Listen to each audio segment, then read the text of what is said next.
like to play a little association, okay? I'm going to throw something at you and see what picture goes through your mind. Jimi Hendrix.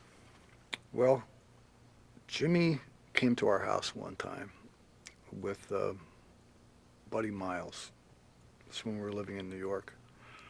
And they walk in, said hello. Buddy sat on the sofa and immediately passed out and was snoring. And shortly thereafter, Jimmy, who was wearing green velvet pants, demonstrated some sort of intricate dance step and ripped the inside of his pants, and Gail had to sew them back up for him. And then, as they were ready to leave, Jimmy woke up Buddy Miles, and he said, "Goodbye, Frank," and they went out the door. Your thoughts about his music? I had written in articles at that time that I thought what should be done, since he wasn't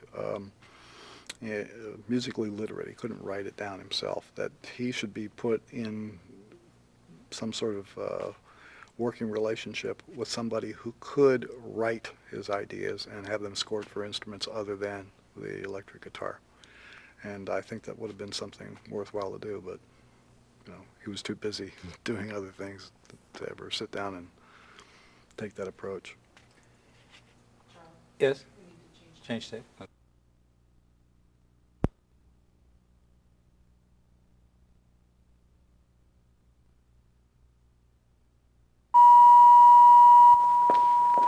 Actually, the thing about everybody thought it was a jerk, learned how to manipulate the media in 1920 and won easily. Mm-hmm. Easily. So it could be done. Yeah, well, there's another unfortunate example of that kind of technique, which was Huey Long. Oh, yeah, he used the media. Yeah, but also being neither Republican nor Democrat. Right, so, he got the attention. Go back to the 60s for a minute.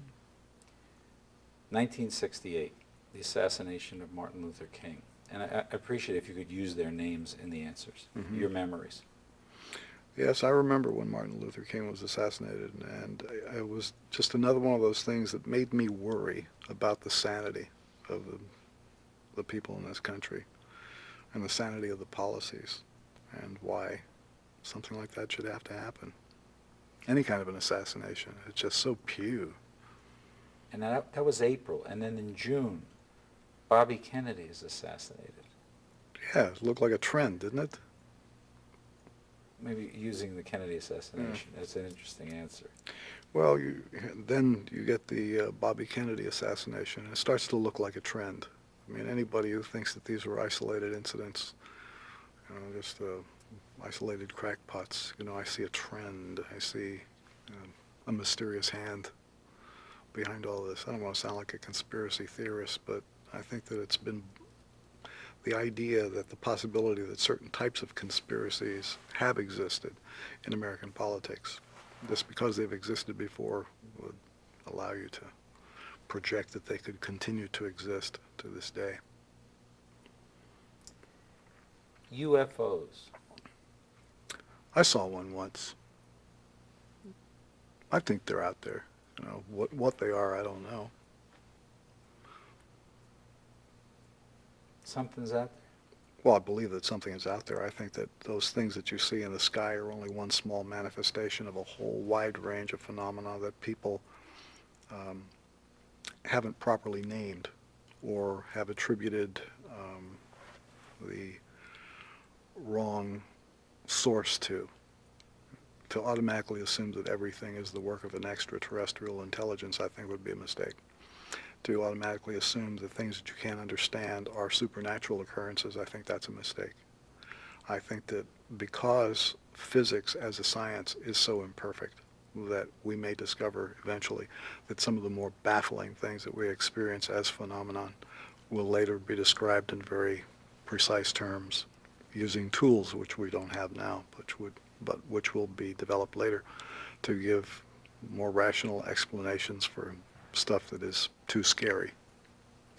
Should we be reaching to connect to other planets, other civilizations, other beings?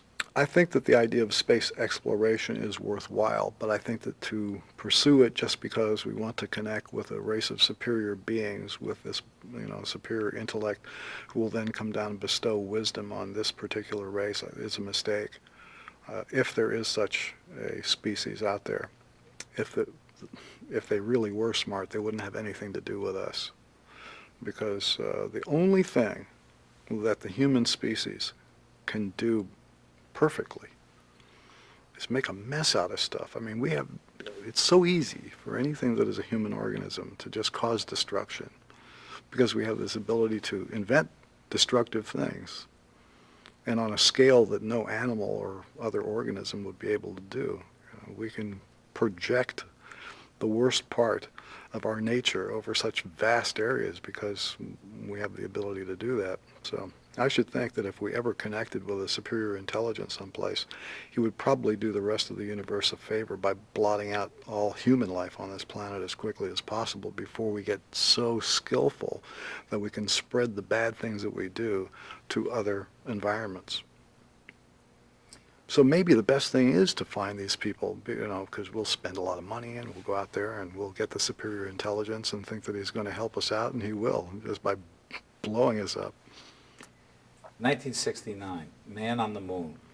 I watched that. I watched The Man on the Moon on a little screen this big on this cheesy little TV set in my kitchen. And the picture was bad enough if you saw it on a good set, but you can imagine what it looked like on this little thing. But it was still very exciting. I thought it was great that we were able to do it. And it's unfortunate that all the governmental policies that we are reaping today have put this country into an economic state where it is not likely we are going to experience any scientific extravaganza of that magnitude for a long time to come. Man on the Moon costs a lot of money, but it did put a lot of people to work, and it did make the country feel special for a minute. I thought it was a good thing. NASA now is, for the first time, talking about sending civilians, journalists, and others into space, non-astronauts. The Japanese actually just went up with the Soviets. Could you see yourself in that role? No, because I don't like being nauseous. And when I think of space flight, the only thing I think of is nausea. I would rather watch it on television. Woodstock. A lot of mud. There was a lot of mud at Woodstock. We were invited to play there. We turned it down. I thought that it was fabulous that it occurred. I think that it was an important social event in the social history of the United States. It was important. Musically, phooey. Big change in your lifetime, the sexual revolution. Well, the sexual revolution was another one of those things that I would put in the same category with the social scene in Los Angeles that took a long time before the national media discovered it. Because part of what was going on in Hollywood at the time that Vito and that crowd were running around, you could easily categorize that as a full-blown sexual revolution. I mean, Los Angeles was a fantastic place to get laid in.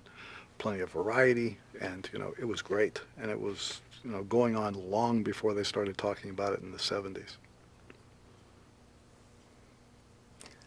Artistic freedom. What about that? I mean, what do you want me to say about artistic freedom, huh? Well, sexual revolution, Jimi Hendrix, artistic freedom, things that we've wrestled with in this century, in your lifetime. We've just seen a lot of it in the last year. How important is it? Well, I think it's important. I'm going to ask you to repeat what it is because I'm not on Okay. tape. Artistic freedom, well, I think it's important. The problem with artistic freedom is it's being stamped out in the United States. It's, one of those things that seems to be a high priority for the types of administrations that we've been having recently. People who are artistic have always been a threatening force to people who are dictators. And even though we call this country a democracy, it's turning out to be more and more a candy-coated dictatorship.